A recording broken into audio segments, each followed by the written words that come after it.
Cockroach जनता party पिछले एक हफ्ते से सोशल मीडिया पर जो एक नाम काफ़ी चर्चा में है वो है कॉकरोच जनता पार्टी का, अभिजीत दीपके का। क्या है ये पार्टी? एक जोक से शुरू होकर एक सैटिरिकल मूवमेंट, मास मूवमेंट बन गई है। तो आज के डिस्कशन में इन सभी मुद्दों पर बात करेंगे। तो मेरे साथ हैं अभिषेक और ऋषभ। मैं स्वागत करता हूँ आप दोनों का। तो ऋषभ, आप बताइए कि क्या है सीजेपी? देखिए, इसकी शुरुआत बहुत अजीबो तरीके से हुई जब सीजेआई, हमारे chief justice of India Suryakant, वो एक सेशन चल रहा था, हियरिंग चल रही थी कोर्ट में। अचानक से उनके सामने कुछ क्वेश्चंस आते हैं, सवाल आते हैं कि जो काफ़ी सारी पेटिशंस हैं, जो बोगस पेटिशंस हैं, जो कोर्ट का टाइम वेस्ट कर रही हैं, वो उस पर अपना प्रकाश डालते हैं कि किस प्रकार से ये चीज़ें काफ़ी दिन से तेज़ी से हो रही हैं। और इसमें काफ़ी सारे युवा वकील शामिल हैं। उनका पिन पॉइंटेड फोकस ये था स्टार्टिंग में। उन्होंने फिर उनका कंपैरिजन किया कि वो किस तरह से कॉकरोचों की तरह हैं, कि परेशान करते हैं, सब कोर्ट का टाइम वेस्ट करते हैं। और उसको उन्होंने कोट किया कि ये युवा करके, ये जो युवा वकील हैं, इन्होंने ऐसा ऐसा करना शुरू किया है, तो ये कॉकरोच की तरह है। अब उसके तुरंत बाद लेकिन कहा यह भी जा रहा है कि जब ये चीफ जस्टिस सूर्यकांत ने जो बयान दिया, वो बयान में पढ़ना चाहूँगा। There are investors like cockroaches who don't get any employment or have any place in the profession. Some of them become media, some of them become social media, RTI activists and other activists, and they start attacking everyone. तो इस जो first जो हमारे पास बयान आया CGI का, उसमें कहीं ये मेंशन नहीं था कि ये फ्रॉडलेंट और बोगस लोगों के लिए है जो डिग्री लेकर घूम रहे हैं। तो मतलब ये मैं जस्टिफाई, क्योंकि उनका जस्टिफिकेशन बाद में क्लैरिफाई उन्होंने किया कि जब ये, लेकिन तब तक वो बहुत देर हो चुकी थी। रेज ऑटोमेटिकली सोशल मीडिया पे काफ़ी वायरल हो चुका था उसके, और कुछ ही दिनों में 40,000 ज़्यादा मेंबर उन्होंने रजिस्टर कर दिए। तो अभिषेक, आप क्या सोचते हैं? मतलब ये क्या पूरी प्लानिंग के साथ बनाया गया, या फिर at random CGI justice Suryakant के जोक से, मीम से ये मूवमेंट तक कैसे, क्या देखते हैं आप इसको? मेरा मानना अलग है। मेरा मानना ये है कि ये जरूर कॉकरोच जनता पार्टी में, बट मैं ये कहना चाहूँगा कि जी chief justice of India Suryakant का जो पॉइंट था वो ट्रिगरिंग पॉइंट था। बट उससे पहले देखिए कि इस देश में युवा कितना फ्रस्ट्रेट नजर आता है कि अगर कोई भी एक बंदा, रैंडम बंदा जो यूएस में बैठ के एक पेज बना देता है, एक सैटारिकल पेज या मीम पेज बना देता, उसको देखते देखते 5 से 6 दिनों में एक जो देश की बड़ी नेशनल पॉलिटिकल पार्टी, चाहे कांग्रेस है चाहे बीजेपी, उनसे ज़्यादा 6 दिन में 20 से 22 मिलियन फॉलोअर्स मिल जाते हैं। ये छोटी बात नहीं है। क्यों ऐसा हो रहा है कि एक सैटारिकल पेज को ज्वाइन 22 मिलियन लोग कर लेते हैं? क्योंकि यूथ के अंदर फ्रस्ट्रेशन है। फ्रस्ट्रेशन किस चीज़ का? जॉब ना मिलने का, चाहे गवर्नमेंट सेक्टर है चाहे प्राइवेट सेक्टर हो। अच्छा, या फिर इन्फ्लेशन है, फ्यूल प्राइस, सिलेंडर के प्राइस लगातार, लोगों का जीवन सर्वाइव करना कठिन हो रहा है देश में। मैं एक बीच में टिप्पणी करूंगा। अभिषेक जी बहुत तेज भाग रहे हैं इसमें। उन्होंने अभी तक भी जो मुद्दा था, स्टार्ट जहां से हुई, उस पर हमने थोड़ा सा प्रकाश कम डाला। मुझे अब भी समझ में ये आया। आपने बहुत अच्छा उसको पूरा कोड किया वर्ड टू वर्ड, मैं अप्रिशिएट करता हूँ।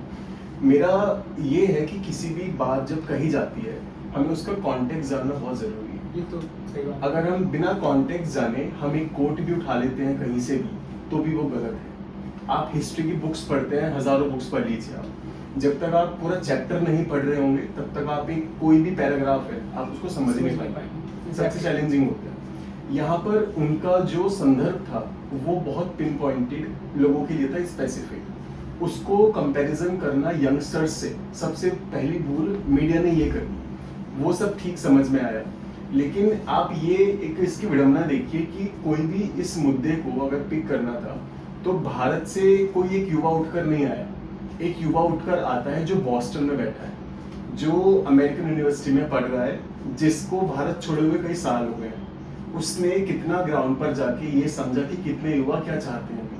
एक मुद्दा हो सकता है दुनिया में इस टाइम की नौकरियां, जो उन्होंने अभी बात की कि समस्याएं हैं बहुत सारी, लेकिन कई सालों से भारत में कोई नया नहीं कि पेपर लीक और एग्जैक्टली अनएम्प्लॉयमेंट। और एज मैं डेटा देना चाहूंगा, इंडियन एक्सप्रेस के रिपोर्ट के हिसाब से कि पिछले 5 सालों में 41 से ऐसे बड़े एग्जाम हुए, इंक्लूडिंग यूपीएससी के एग्जाम, नीट, एसएससी, बैंक, लगातार एग्जाम लीक हुए जा रहे हैं और गवर्नमेंट अकाउंटेबिलिटी ले ही नहीं रही। इवन हमारे जो एजुकेशन मिनिस्टर है धर्मेंद्र प्रधान जी, वो क्या बोलते हैं, जाके प्रेस कॉन्फ्रेंस करते हैं, बोलते हैं कि इसके लिए विपक्ष जिम्मेदार है, वो स्टूडेंट को भड़का रहा है। अच्छा, एजुकेशन मिनिस्टर कई इस opposition- तरह के इररिस्पांसिबल अगर स्टेटमेंट देता है तो आप क्या कर सकते हैं इस सिचुएशन में जहां 22 लाख बच्चे इस एग्जाम में अपीयर हुए? दावा ये भी किया जा रहा है कि काफ़ी फॉलोअर्स इस पे फेक हैं, बॉट अकाउंट्स हैं, इनएक्टिव यूजर्स हैं और एक ही यूजर ने कई मल्टीपल अकाउंट बना के फॉलो किया है। तो आपको क्या लगता है ये जो अचानक से 5 दिनों में 22 मिलियन फॉलोअर कोई आम बात नहीं है, तो काफ़ी लोग सवाल उठा रहे हैं कि ये क्या पाकिस्तान फंडेड है या जैसा नेपाल, श्रीलंका, बांग्लादेश में हुआ वैसा कुछ भारत में दोहराई जाने की कोई साजिश? क्या लगता है आपको इस पर? देखिए, अगर फॉलोअर्स ही किसी सफलता का पैमाना है तो फिर तो दिशा पटानी और अवनी कौर भी बहुत सफल मानी जाएंगी इस देश में। नोरा फतेही का नाम भी फिर तो लीडर्स की लिस्ट में आ जाना चाहिए अगर फॉलोअर्स ही एक पैमाना है। एक सवाल ये उठा कि बीजेपी के नेता ने ही इस पर शेयर किया, बग्गा जी, तेजिंदर बग्गा, जो सोशल मीडिया पे एक्टिव रहते हैं काफ़ी सारी चीज़ों को लेकर, उन्होंने एक फैक्ट शेयर किया कि जो मेजॉरिटी ऑफ द फॉलोअर्स हैं वो कहाँ से आ रहे हैं। देखिए, हमें ये समझना ज़रूरी है इस टाइम जो क्रोनोलॉजी है पूरी, जिस तरह के इवेंट्स हुए हैं जब से हॉर्मुज़ बंद हुई है, ईरान इसराइल का वॉर है, तब से एक के बाद एक ऐसा पूरा क्रमांक बना है कि जहाँ पर भारत और जो इस तरह की इकोनॉमीज हैं उन पर टारगेट रहा है। इंडियन एक्सप्रेस का एक इंटरव्यू दीपके का, अभिजीत दीपके ने इंडियन एक्सप्रेस ने लिया उनका, तो उसमें बताया गया कि अगर ये प्रोपेगेंडा बेस्ड थी तो उनकी कोई टीम नहीं। उन्होंने खुद कहा कि मैं इंडिविजुअल ऑपरेट कर रहा हूँ इसको, मैंने एक अकाउंट ऐसे ही मीम बना लिया। जब सीजीआई ने ये बयान दिया कि कॉकरोचेस की तरह हैं, पैरासाइट की तरह हैं, जो आजकल के युवा हैं जर्नलिज्म अपना लेते हैं या फिर एक्टिविस्ट बन जाते हैं, तो दीपके ने कहा कि व्हाट इफ, उन्होंने गूगल फॉर्म शायद एक्स पर एक अपने पेज पर डाला कि what if all cockroaches come together, और एक गूगल फॉर्म बना के डाल दिया। उसके बाद से 2 दिन में ही 40,000 मेंबर ने वहाँ पे रिस्पॉन्स डाल दिया। तो ये आप कैसे देखते हैं, मतलब क्या ये पूरा मोटिवेटेड था कि पहले से कुछ प्लानिंग की जा रही थी कि मतलब कॉकरोच नाम तो एट रैंडम आया, सीजीआई ने बोल दिया। अब मैं ये भी एक क्वेश्चन और एक सवाल आपसे पूछना चाहूँगा कि सीजीआई एक ऑनरेबल पोस्ट है और जब आपने सुना होगा कि with great power comes great responsibility, तो जिस पोजीशन पर वो बैठे हुए हैं, क्या आपको लगता है कि थोड़ा शब्दों का मतलब चयन ऐसा, क्योंकि युवा आजकल जानते हैं अभी नेपाल, बांग्लादेश, अभी ये जगह एग्जाम्पल काफ़ी सारे हमारे पास है जहाँ पे जनजी ने रिवॉल्व करके पूरा, तो ये क्या अटकलें लगाई जा रही है कि देश में ऐसा कुछ होने का क्या लगता है? और हाँ, एक्स हैंडल उनका बैन कर देना, कैसे देखते हैं आप इसको? आपने बहुत अच्छा एक पॉइंट रेज किया और मैं अप्रिशिएट करूंगा आपको इस चीज़ के लिए। मैं अभी 2 दिन पहले एक पॉडकास्ट पर सुन रहा था, एक पॉडकास्ट पवनीत सिंह चलाते हैं एक पॉडकास्ट, और वो डीप स्टेट और इन सब जुड़े हुए मुद्दों पर खूब गहराई से बात करते हैं। उनकी इवन जियो पॉलिटिकल को लेकर बहुत समझ है, जियो पॉलिटिक्स को, उन्होंने बुक्स लिखी हुई हैं उस पर। उन्होंने पॉइंट किया कि जिस तरह के कलर रिवॉल्यूशन आपको नेपाल, बांग्लादेश, श्रीलंका में देखने को मिले, पूरी प्लानिंग है डीप स्टेट की कि वो यहाँ भी उसकी फैक्ट्री तैयार की जाए, उसको एक्सटेंसिवली आप उसको ट्रायल में ले सकते हैं। उनका इस पर एक निष्कर्ष था। चलिए, वो एक हो गया कि एक अलग तरह को वो सामने रख रहे हैं, लेकिन मेरा मानना था कि आपने बोला सीजीआई के जो रिमार्क्स थे, सीजीआई के रिमार्क्स बहुत सारी चीज़ों को कलेक्टिव एक वे में आए थे। उन्होंने कई सारी चीज़ें वहाँ पर मेंशन करी, तो हम उसको तिल का ताड़ बनाने में मीडिया को वक्त मिला। पहली चीज़, अगर मीडिया थोड़ा सा रिस्पॉन्सिबल होके सीजीआई को या फिर कोई भी जो सुप्रीम कोर्ट का ऐसा बंदा हो जो उस पर आंसर कर सकता, किसी को बिठाकर समझ लिया होता कि एक्चुअल में क्या है, तो शायद वो इतना बड़ा हुआ नहीं बनता। उसके बाद एक और चीज़ मैं ऐड करना चाहूँगा, अगर इस तरह की रिवॉल्यूशन की हम बात कर रहे हैं तो हमने देखा कि पिछले 40 साल की आप बात करें, ईरान से लेके या फिर गद्दाफी या इराक की बात कर लें आप, मेलोनी का इटली में आना, हंगरी में आना प्राइम मिनिस्टर का वहाँ पे, और इवन इंडिया में भी 2014 में भी, ये सब जो एक रिवॉल्यूशन ही समझिए इस चीज़ को आप, इन सब ने बात की जब युवाओं को लुभाने की या युवाओं को लेके सामने। तो ये मूवमेंट एक तरह से क्या ये संदेश है देश के लिए कि आज का युवा जो है वो सोता नहीं है, सिर्फ ऐसे पॉलिटिकल में इंटरेस्ट नहीं, भले ही नहीं पढ़े लिखे लोग वहाँ पे नहीं है जहाँ उन्हें होना चाहिए, ऐसा मतलब। और उनके मैनिफेस्टो भी आप अगर देखेंगे तो ऐसा ये देखने में नहीं लगता है कि उन्होंने काफी ऐसे ही मजाक में बना के कुछ ऐसे बना दिया होगा मैनिफेस्टो भी फालतू के। मैनिफेस्टो आपको बताना चाहूंगा, मेरा ये वो मानना है कि अगर ये प्रकार का सैटारिकल पेज भी है, जो मुद्दे उठाए गए हैं, मेरे को जो मुद्दे उस कॉकरोच जनता पार्टी ने क्या मुद्दे उठाए, सबसे पहले एक मुद्दा उठाया कि कोई भी अगर बंदा विधायक या सांसद कोई अपनी पार्टी छोड़ता है तो उस पर 20 साल बैन लगना चाहिए। ये कितना अच्छा मुद्दा है। एंटी डिफेक्शन और 1985 का वायलेशन लगातार चल रहा है कि नहीं चल रहा देश में। अभी राघव चड्ढा जी, अब आपको अगर देश के मुद्दे उठा रहे तो आप कहा, अब क्यों मुद्दे नहीं उठा? नीट का पेपर लीक हुआ, बच्चों का लीक हुआ, मुद्दे उठाए। आप सांसदी अपनी ना जाए इसलिए आप बीजेपी ज्वाइन कर लिया। तो और दूसरा क्या था कि एग्जाम पेपर लीक ना और जो भी रिस्पॉन्सिबल हो तुरंत उससे क्या बोलते हैं बस बर्खास्त किया जाए। तो इस तरह के जो मुद्दे आम जन के मुद्दे हैं, आखिर कोई भी पॉलिटिकल पार्टी होती है उससे हम क्या एक्सपेक्ट करते हैं कि हर चीज फेयर तरीके से हो। तो अगर वो पार्टी भले अभी एग्जिस्ट ना करती हो ग्राउंड पर, अगर वो मुद्दे उठा रही तो कोई गलत नहीं। और ये मैं कहता हूं अपोजिशन के मुंह पर तमाचा है, क्योंकि अगर कोई बंदा अमेरिका बैठ के इतनी ज्यादा अगर फैन फॉलोइंग ले आता है तो इसमें गलत क्या है? मैं कहता हूं विपक्ष क्या कर रहा है, सो रहा है क्या विपक्ष? अगर जनता के मुद्दे आप नहीं उठाओगे, गवर्नमेंट तो हर कीमत पे अपने आप को बचाए। तो अभिजीत दिपके की भी कुछ लगाए जा रहे हैं कि दिपके भी कुछ लिंक हैं आम आदमी पार्टी से, पॉलिटिकल स्ट्रेटजिस्ट थे वहाँ के उसमें 2020 से 2023 तक के चुनाव में। तो क्या लगता है आपको, क्या ये कुछ ऐसा पॉलिटिकली मोटिवेटेड है? देखिए मैं कुछ नहीं कह रहा, लेकिन ट्विटर पे ऐसी खबरें हैं कि वो आम आदमी पार्टी की बी टीम है।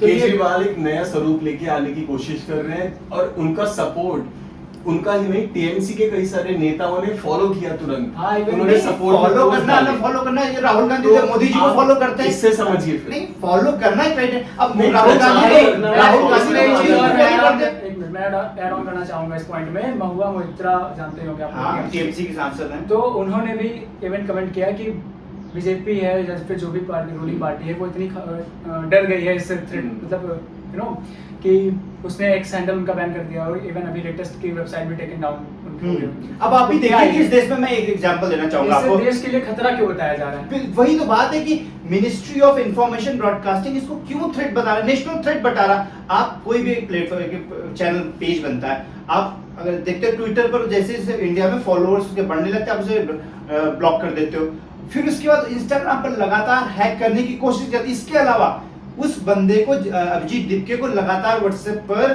मैसेज भेजे जाते हैं, वीडियो बना रहे कि तेरे परिवार को हम देख लेंगे, बीजेपी ज्वाइन कर ले, पैसा ले ले। तो अगर किसी बंदे को आप इंडिविजुअल क्यों थ्रेट कर रहे हो, किस प्रकार की नेशनल सिक्योरिटी है? इससे तो मैं ऋषभ आपसे पूछना चाहूंगा, क्या बीजेपी सरकार, सीधा क्वेश्चन है मेरा, कि बीजेपी सरकार क्या उसको अपने पार्टी या फिर अपने जो भी वो रूल कर रही है 4-10 सालों से, उसको अपने पार्टी पर इतना भरोसा नहीं या फिर अपने काम पर भरोसा नहीं कि वो छोटी सी अगर पार्टी कोई आ जाती है डिसेंट से तो आप क्यों उसे ब्लॉक करवा रहे हैं? उसे ब्लॉक कर देंगे, आवाज उसकी दबा देंगे, वेबसाइट और सिर्फ नाम के लिए भी नेशनल थ्रेट। अरे नेशनल थ्रेट, नेशनल थ्रेट का पैरामीटर क्या है? Actually I want to know what is the actual definition of national threat. और हाँ, अगर कोई बंदा अगर अपनी बात कह रहा है तो क्या नेशनल थ्रेट हो गया? आप नेशनल थ्रेट में आपको एनएसए लगा के जेल में मैं डाल ये दोगे। भी कहना चाहूंगा कि कांग्रेस जनता पार्टी के एक सपोर्टर हैं, उन्होंने रील डाली जब ये बात आई कि आप यूएसए में बेस्ड हैं, यूएसए बेस्ड जो ये मूवमेंट है चला रहे हैं, और उसने ये भी बताया कि भारत में अगर रहते तो अब तक जेल के अंदर होते। तो इस स्टेटमेंट से क्या बताना चाह रहे हैं कि भारत में अगर कोई अगर अपनी आवाज उठाएगा तो उसको, और है ऐसे एग्जांपल हैं, आप जानते हैं, सभी जानते हैं, इससे छुपा कोई नहीं है कि है एग्जांपल है जो भले कुछ भी क्या, आप क्या कहना चाहेंगे? देखिए मैं यहाँ पर एक बस ये बात कहूँगा कि जो क्रोनोलॉजी निकल कर आई है, इवेंट्स इस प्रकार से हुए हैं, आसपास के आपके नेबरहुड की बात कर लें, और कई सारे एक्सपर्ट्स का ऐसे मानना है, चाहे वो जीडी बख्शी साहब रहे हो या जो जियो पॉलिटिक्स को एक्सटेंसिवली कवर करते हैं, कलर रिवॉल्यूशन की पूरी प्लानिंग है। म्यांमार से लेके श्रीलंका में एक्सपेरिमेंट हो चुके हैं। तो आप ये मानते हैं कि ये, मेरा देखिए कुछ मानना नहीं है, मैं यहाँ सिर्फ एक्सपर्ट्स की बात कह रहा हूँ। और मेरा एक छोटा सा ये चीज रहेगी, अगर आपको सही में भारत में बदलाव लाना है, सिस्टम को बदलना है, आप यहाँ पर आके कुछ साल बिताइए, पहले एक बार लोगों की जड़ से जुड़िए जरा कि एक्चुअल में क्या परिस्थितियां हैं ग्राउंड पे। उसके बाद आप पार्टी बना के आप संवैधानिक तरीके से लड़ना चाहे चुनाव लड़ सकते हैं, कोई इसमें हर्ज नहीं है। लेकिन आप सोशल मीडिया पे बैठ के जिस तरह के रिवॉल्यूशन की बात कर रहे हैं वो संभव नहीं है।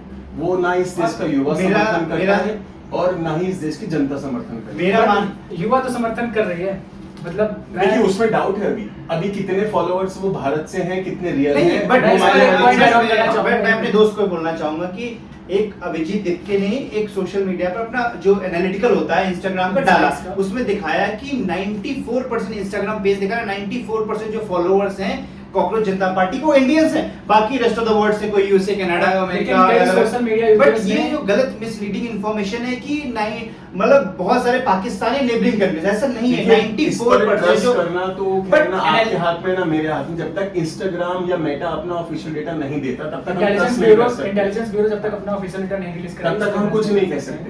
अच्छा, मैं उनके कुछ मैनिफेस्टो पर अगर आप गौर करना चाहें तो मैं कुछ बताना चाहूंगा। जैसा कि उन्होंने एक बताया कि एंटी डिफेक्शन लॉ वायलेट होता है, उसको रोकने के लिए उन्होंने ये भी कहा कि 50% रिजर्वेशन दिया जाए महिलाओं को कैबिनेट में भी और पार्लियामेंट में भी। और एक उन्होंने मीडिया को लेकर बात कही कि ये पब्लिकली फंडेड मीडिया हो, गोदी मीडिया जो आजकल नाम बहुत चलता है, क्या देखते हैं आप? मतलब जस्टिस साहब सीजे साहब सूर्यकांत जी ने कहा कि ठीक है, मैं मानता हूँ कि उन्होंने जो बोगस डिग्री लेके आते हैं लॉयर प्रोफेशन या वो बाद में वो जर्नलिज्म कर लेते हैं, एक्टिविज्म, सोशल मीडिया, ठीक है वो कहा, बट ये कहीं सोच कहाँ से है? मेरा मानना है कि सोच देख रहे हो, अगर जज साहब को मी लॉर्ड बोला जाता है जज कोर्ट मी लॉर्ड, अगर हम मी लॉर्ड बोलते हैं इसका मतलब आप भगवान नहीं है, आप पर भी क्वेश्चन, आप डेमोक्रेसी में रहेगा, फोर्थ पिलर है, तो इसका मतलब ये नहीं हुआ कि आप मिलॉर्ड जैसी सोच रखेंगे कि आप किसी को भी कॉकरोच बोल देंगे। और देश के खासकर यंगस्टर हैं जो अनएम्प्लॉयड है, जिनको जॉब नहीं मिल रही, आप उनका मजाक उड़ाने, डेनिग्रेट करो और बाद में कवर अप करने के लिए आप बोलते नहीं these people are inspiring us. अरे पहले तो आप बोल रहे, बाद में कवर करने के लिए इंस्पायरिंग करने के लिए। देखिए जुडिशरी पे हम किसी और दिन चर्चा कर सकते हैं, बहुत समय है हमारे पास। मेरा क्वेश्चन आप लोगों के सामने रखता हूँ, सीजेपी हो या फिर फ्यूचर में कभी कुछ भी है, अगर कोई भी बंदा इंडिविजुअल कुछ बना के इंस्टा पेज पे उस पर मिलियन फॉलोवर हो जाते हैं और कुछ आवाज़ें उठा रहा है, आज के मुद्दे असली बता रहा है, तो क्या इसको नेशनल सिक्योरिटी के लिए थ्रेट देखना ये जायज़ है? बिल्कुल गलत। मतलब मैं सीजेपी की बात नहीं कर रहा हूँ। देखिए मेरा कोई भी एक छोटी XYZ पार्टी सी चाइना एग्जांपल देता हूँ आपको। चाइना ने अभी कुछ दिन पहले एक एडवाइजरी जारी की कि जो भी कंटेंट आप सोशल मीडिया पे बना रहे हैं, आप अगर कोई भी कानून के लिए, हेल्थ के लिए कुछ और टॉपिक्स, कुछ और सब्जेक्ट्स उन्होंने इसमें कंसीडर किए थे, आप उस पर कंटेंट बनाना चाहते हैं, आपके पास एक डिग्री होना बहुत जरूरी है। उन्होंने ऐसा मेंशन किया। मैं नहीं कह रहा कि चाइना की तरह चाइना तो मैं नहीं कहूंगा क्योंकि वहाँ का डेमोक्रेटिक, ठीक है वो सब आप उसको बिल्कुल साइड वहाँ पे, लेकिन एक जिम्मेदारी जरूरी होगी कि वो जो Accountability लक्ष्मण रेखा है वो आपको लांघनी नहीं है। सो भारत में इसकी बहुत समस्या है और अगर कोई चाहता है बदलाव लाना, किसी भी मुद्दे पर बात करना, खुल के बात करे आराम से, लेकिन जिम्मेदारी अपने साथ साथ लेके चले, सबसे जरूरी चीज है। किसी भी कोई बंदे को, आप इंस्टाग्राम पर एक्टिव है या कोई भी किसान हो, किसान आंदोलन हो, उसमें आपने लगातार लेबल लगा दिया कि इस तरह से लगाना गलत चीज है हमेशा, क्योंकि आपको अपनी सत्ता बचाए रखनी है, इसलिए आप किसी भी चीज को डीप स्टेट का पार्ट बता देते हो, देश के खिलाफ बता देते हो। बीजेपी जो अभी सत्ता में है, बीजेपी का विरोध करना देश विरोध नहीं है। सबसे पहले समझना चाहिए क्लियर अंदर कि हम देश का विरोध नहीं कर रहे हैं, बीजेपी सरकार जो भी सरकार रनिंग कर रही है, मोदी गवर्नमेंट, उसका विरोध करना, देश का विरोध कभी नहीं होता। क्या आप लोग को ये भी लगता है कि कई सालों से लगातार पेपर लीक, अनएम्प्लॉयमेंट, बढ़ती महंगाई, ये सब चीजें जो हो रही थी लगातार, युवाओं के अंदर एक जो आक्रोश भरा रहता था, वो सीजेपी के जरिए उनको लगा कि ट्रिगर पॉइंट था, वो ट्रिगर पॉइंट था। मैं इस पर एक बात कहूँ आपसे, महंगाई का मुद्दा जो आप मानते हैं और बेरोजगारी का, ये जब तक लोकतंत्र रहेगा तब तक ये मुद्दे रहेंगे, और भारत में ही नहीं, ये मुद्दे अमेरिका से लेके यूरोप, हर देश में ये मुद्दे हर इलेक्शन में बात की जाती है। दोस्त एक बात कहना चाहूंगा, इन्फ्लेशन जो होता है हमारा, क्या होता है किसी भी देश का हमेशा उसकी जो सेंट्रल बैंक हमेशा डिसाइड करती है कि 4% से ज्यादा इन्फ्लेशन ना हो पाए, लेकिन अभी क्या हो रहा है, जब से मोदी गवर्नमेंट आई है, इन्फ्लेशन रेट बढ़ के लगभग 5 से 6 से 7 वेरी करता जा रहा है। और जब अभी सिचुएशन आ गई है कि जब क्या बोलते हैं हार्मोन स्ट्रेट बंद हो गया, जब हम तेल नहीं ले पा रहे हैं, तो क्या हो रहा है, हमारी महंगाई और बढ़ती है, पेट्रोल फ्यूल के प्राइस और बढ़ते जा रहे हैं, डेली कमोडिटीज की चीजें महंगी होती जा रही है दिन पर दिन। तो ये सरकार, सेंट्रल आरबीआई का काम है, गवर्नमेंट का काम है कि इन्फ्लेशन रेट 4 रखे, ताकि 4 रखेगा, देश का आम नागरिक खाना खा पाएगा। अब देश में 80% लोग हैं फ्री अनाज पर जी रहे हैं, तो कौन सा देश है, किस तरह के? मुझे समझ में नहीं आ रहा अभिषेक जी, अपना रोज किस पे उतार रहे हैं, सरकार पर या आसपास के लोगों पर, ये इनसे जान लीजिएगा बाद में। मैं सिर्फ कुछ आंकड़े देना चाहूंगा जो आरबीआई ने पेश किए हैं। आरबीआई के अनुसार लगभग पिछले 7, 8, 9 सालों के अंदर इन्फ्लेशन 4 से 4.5 के बीच में रहा है। कोविड का काल हम उसमें नहीं भूल सकते हैं, जब कोविड आया था। उसके बावजूद आप बात करते हैं अगर 80 करोड़ राशन की, मैं यहाँ समर्थन नहीं कर रहा हूँ, लेकिन कोविड में जब एक्सपर्ट्स ने ये बोला, इकोनॉमिक एक्सपर्ट्स जो हैं, कि जब हम लोगों को बेसिक खाना दे सकते हैं तो उनकी जो और ज़रूरतें होती हैं इंसान की, वो उस पर शिफ्ट हो सकते हैं। ये प्राइमरी फोकस में था, इसकी चर्चा अलग से की जा सकती। मैं ये अब कहना चाहूंगा कि कांग्रेस जनता पार्टी, आप इसको आगे क्या देखते हैं? मतलब ये क्या देखिए इसके लिए क्या एक क्या बोलते हैं उसको, नाजीर बनेगा कि जनजी भी ऐसा मानना है, और जितना मैं अभी तक समझ पाया हूँ, 2 हफ्ते या 2 महीने या शायद कुछ महीने और उस तक ये चलेगा कांग्रेस जनता पार्टी का सोशल मीडिया के ऊपर, क्योंकि वो हवा ही वहाँ बनी और वो वहीं पे खत्म हो जाएगी। जो ग्राउंड पर जिसने कदम ही ना रखे हो, वो ग्राउंड पे कदम कैसे गाड़ पाए? जमीन में कदम जमाने के लिए कदम रखने पड़ते हैं, और जब तक कदम नहीं रखे जाएंगे तब तक आप इसकी उम्मीद नहीं कर सकते। मेरा मानना है 2-3 महीने के बाद ये सब खत्म हो चुका होगा। मेरा मानना है कि ठीक है, कॉकरोच जनता पार्टी चाहे जमीन पे एग्जिस्ट करे या ना करे, मेरा मानना है कि ये युवाओं का रोष है जो गवर्नमेंट के खिलाफ दिखता है कि अगर उन्हें नौकरी नहीं मिलेगी तो कोई भी बंदा अगर खड़ा होगा, ऑल्टरनेट पॉलिटिक्स करेगा, उसके समर्थन में आएगा। मैं कहता हूँ कल के दिन मैं खड़ा हो जाऊं या कोई बंदा खड़ा हो जाए, जनता उसके, युवा उसके साथ जाएगा, जनजीज उसके साथ जाएगा। क्यों? जनजीज का काम होता है, खून में गर्मी होती है, रेवोल्यूशन लाने का होता है। अगर 70 के दौर में जेपी मूवमेंट हुआ, उसके बाद बहुत सारे नेता पैदा हुए देश में, गांधी जी ने अंग्रेजों के खिलाफ लड़ा तभी देश आजाद हुआ। तो इसलिए हमें समझने की जरूरत, इस देश का युवा परेशान है, उसे नौकरी नहीं मिल रही, वो ना गवर्नमेंट सेक्टर में नौकरी पा रहा है ना प्राइवेट सेक्टर में। गवर्नमेंट सेक्टर में, प्राइवेट सेक्टर में इतनी कम तनख्वाह में लोग नौकरी कर रहे हैं कि घर का गुजारा मुश्किल है। तो क्या देश चलेगा आगे? किस तरह के हम हवाई जिंदगी में जी रहे हैं? ये सारे मुद्दे लेगेसी मुद्दे हैं, लेगेसी इश्यूज हैं। और अगर आप सोचते हैं कि कुछ सालों में ये सब खत्म हो जाएगा, मैं ये बिल्कुल नहीं संभव मानता है। हूं कि ये और मुद्दे एक खत्म हो और गए, चीज but- बोलना चाहूंगा, देश को आजाद गांधी जी ने किया या नेहरू भगत सिंह ने किया, सुभाष चंद्र बोस ने, ये मुद्दा अलग है, इस पर बहस कर सकते जी, जी, हैं। बिल्कुल। तो गांधी जी ने आजाद किया, ये थोड़ा ध्यान से बोले आप नहीं इसको। तो गांधी, आप क्या गांधी जी को मानते नहीं कि आजाद किया? क्या आप गांधी जी को नहीं मानते? गांधी, नेहरू, पंडित जवाहरलाल नेहरू, सभी लोगों ने देश को आजादी अगर दिलाई। आप अंग्रेजों का लिखा हुआ आखिरी के कुछ लेख पढ़ना चाहेंगे, कुछ बुक्स में से निकाल जी। के, आपको समझ में आएगा कि वो डरे किससे थे, वो गांधी से डरे थे या नहीं, सुभाष मैं चंद्र कहता बोस हूँ से कि डरे थे? सभी से डरे, सभी इस देश में आजादी में सभी का कंट्रीब्यूशन, सुभाष चंद्र बोस, पंडित नेहरू, मौलाना आजाद, भगत सिंह, चंद्रशेखर आजाद, सभी का आजाद, बस एक ऑर्गेनाइजेशन का हाथ तो जरूर ये है। गांधी जी को सारा क्रेडिट दे देना, नहीं, आजादी गांधी जी का नहीं दे रहे हैं। अच्छा चलिए थोड़ा मुद्दे से हटते हैं हम लोग, अब बात करते हैं कॉकरोच पर। कॉकरोच ही क्यों? देखिए, कॉकरोच को कहा जाता है कि वो न्यूक्लियर वॉर भी सरवाइव कर सकते हैं, और लगभग 350 लाख सालों से वो इस धरती पर है। डायनासोर्स एक्सटिंक्ट हो गए लेकिन कॉकरोच एक्सटिंक्ट नहीं हुए। तो कॉकरोच का ही रेफरेंस और कॉकरोच को ही इस्तेमाल करके लोगों के बीच में जाना एक बहुत कमाल का, मैं मान सकता हूँ कि एक थॉट है। और कॉकरोच का इस्तेमाल जेनजी से कंपेयर करना उनका, ये बहुत एक सराहनीय स्टेप बोलूंगा मैं, क्योंकि कॉकरोच एक ऐसी प्रजाति है जो कठिन से कठिन आपका वेदर हो, कठिन से कठिन समस्याएं हो, उनमें भी सर्वाइव काफी वर्सेटाइल क्रीचर है, मतलब वर्सेटाइल है, और सर्वाइवल जो उसके इंस्टिंक्ट्स हैं बहुत हाई रहते हैं। और So, बिल्कुल I think सही it कहा, is a मैं भी मानता हूं आपको ऋषभ। लगता है कि आज के सिस्टम में रहना एक कॉकरोच की तरह रहना है, मतलब एक कॉकरोच बन जाना है? देखिए, हम कॉकरोच नहीं हैं, हम डिसिपाइल हैं महाराणा प्रताप के, शिवाजी महाराज के, सुभाष चंद्र बोस के, रानी लक्ष्मीबाई के, और मौलाना हमें आजाद के भी। ये हमें कभी भूलना मैं ये नहीं बोलना चाहिए। चाहता हूँ कि भाई हमारे ऋषभ जी ने सिर्फ गिने चुने लोगों के नाम दिए, मैं कहता हूं मौलाना आजाद के भी हैं हम। देखिए मैं सबको इसमें एक श्रेणी में रख देना मैं उचित नहीं मानता, सबका अपना हाँ, अपना मतलब है, क्योंकि सभी का सबका अलग है। अपना Apple होता and है। oranges are different, yeah. बिल्कुल तो बिल्कुल। उस पर थोड़ा सा हम जरा बच के रहें। तो मैं एक आखिरी सवाल आप लोगों के सामने रखता हूँ कि क्या चेंज जरूरी है, मतलब चेंज मेरा मेरा सवाल पहले थोड़ा सुन लीजिए। जी। सवाल ये है कि भले ही सीजेपी के रूप में ही सही, पर भारत को कुछ नया देखने को मिला है।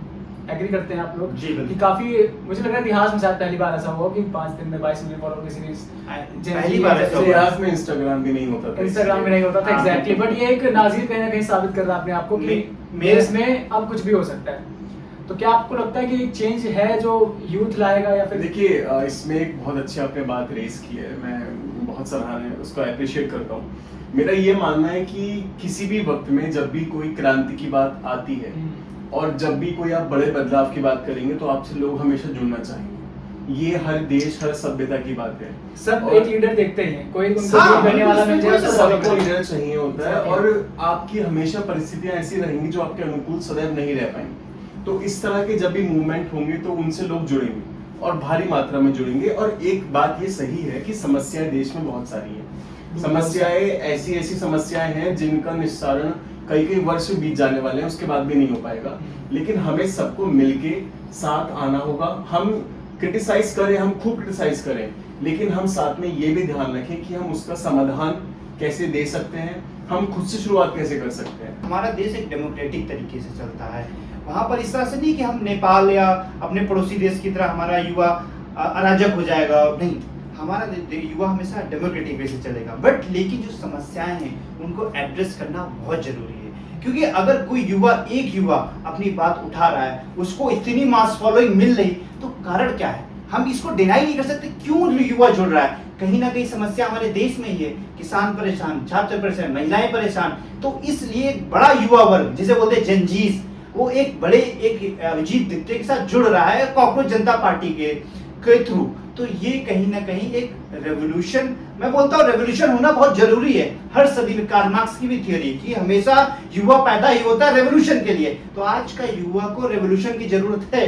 अगर उसे समस्या हो रही तो रेवोल्यूशन करे, क्योंकि आजादी कभी भीख में नहीं मिलती, हमेशा मांगनी पड़ती, छीननी पड़ती। तो उसके लिए रेवोल्यूशन जरूरी है समय समय पर। अभिषेक जी को आजादी किससे चाहिए वो तो वही बता सकते वही हैं। मैं ये कहना चाह रहा था। नहीं, आजादी हमें आपको चाहिए, लगता मैं है बताता हूँ, मुझे भारत आजादी चाहिए। मैं बताता हूँ मैं आजादी किस चीज से दर्शकों, मुझे आजादी चाहिए बेरोजगारी से, मुझे आजादी चाहिए भुखमरी से, मुझे आजादी चाहिए जो इस देश में पेपर लीक के जो बड़े बड़े मगरमच्छ बैठे हुए हैं, बड़े बड़े नेता बैठे हुए हैं, वो मगरमच्छ डकार के और करोड़ों रुपए अपने बच्चों को लंदन अमेरिका में पढ़ाते हो। यहाँ कर नीट की तैयारी, जेई की तैयारी कौन करता है? मैं आपसे पूछना चाहूंगा ऋषभ जी, ज्यादातर जेई नीट की तैयारी जो मिडिल क्लास का बच्चा है वही कोटा में तैयारी करता है। अब अमीर जादों के बच्चे, जो आईएएस अफसरों के बच्चे और नेताओं के बच्चे तो लंदन अमेरिका में पढ़ते हैं, वो तो तैयारी करते नहीं। अब उनके पास एक ही जीवन में सपना होता है कि हम डॉक्टर इंजीनियर बन जाए, हमारी जिंदगी सुधर जाए। अगर वो एग्जाम नहीं निकाल पाएंगे तो अपने बाप दादाओं की तरह काम करेंगे।